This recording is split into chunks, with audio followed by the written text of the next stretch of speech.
आणि आता बातमी महाराष्ट्र प्रदूषण नियंत्रण मंडळाच्या अजब दाव्याची आहे। गोदावरी नदी प्रदूषित नसल्याचा दावा महाराष्ट्र प्रदूषण नियंत्रण मंडळाने केला। धक्कादायक बाब म्हणजे वर्षभरात रामकुंडावरील पाणी एकदाही प्रदूषित नसल्याचा दावा या अहवालामध्ये करण्यात आलेला आहे। विशेष म्हणजे गोदावरी नदीपात्रात अनेक ठिकाणी गटार आणि नाल्यांचं पाणी सोडलं जात आहे आणि त्यामुळे महाराष्ट्र प्रदूषण नियंत्रण महामंडळाच्या अहवालावर शंका उपस्थित केली जाते आहे।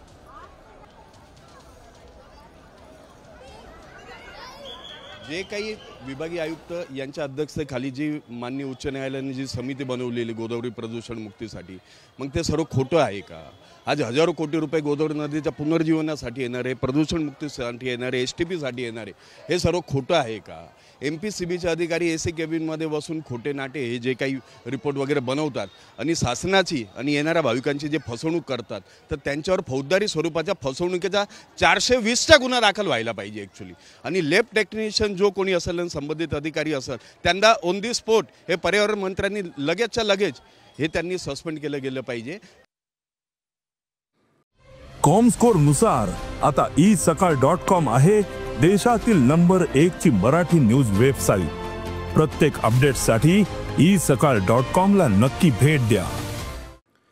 तर महाराष्ट्र प्रदूषण नियंत्रण महामंडळाच्या दाव्याचा पंचनामाच केला आहे आमचे प्रतिनिधी अभिजित सोनावणे यांनी। रामकुंडावर उभा आहे। खरं तर जगभरातून भाविक या ठिकाणी येतात आणि रामकुंडामध्ये स्नान करतात। या ठिकाणचं तीर्थ देखील आपल्या घरी घेऊन जातात आणि हे पाणी जे आहे ते वर्षभरातून एकदाही प्रदूषण युक्त नसल्याचा अहवाल जो आहे तो MPCB कडून देण्यात आलेला आहे। म्हणजे हे पाणी जे आहे ते प्रदूषण मुक्त असल्याचं या अहवालामध्ये म्हणण्यात आलेलं आहे। आता मी तुम्हाला हे जे पाणी आहे ते खरोखर प्रदूषण मुक्त आहे का हे देखील आपण तपासूया। हे पाणी जे आहे ते मी या ग्लासमध्ये भरून घेतलेलं आहे आणि आपण जर बघितलं तर या ग्लासमध्ये जर बघितलं तर बघा किती मोठ्या प्रमाणात यामध्ये शेवाळ आहे भरलेलं। पाण्याचा रंग जरी आपण पाहिला तरी या पाण्याच्या रंगावरून आपल्याला लक्षात येईल की हे पाणी खरोखर प्रदूषण मुक्त आहे का। आता या अहवालामध्ये नेमकं काय म्हटलंय ते देखील मी तुम्हाला सांगतो। MPCB कडून या पाण्याचा जो आहे तो वॉटर क्वालिटी इंडेक्स जो आहे तो मोजला जातो। दर महिन्याला याचे नमुने घेतल्याचं नोंद जी आहे ती MPCB कडून करण्यात आलेली आहे आणि या नोंदीमध्ये जर आपण बघितलं तर वॉटर क्वालिटी इंडेक्स जो आहे तो साधारणपणे 61 ते 100 असला तर ते पाणी जे आहे ते गुड टू एक्सलंट असतं, नॉन पोल्युटेड असतं। अशा पद्धतीच्या रिमार्क जे आहे ते यामध्ये आहे।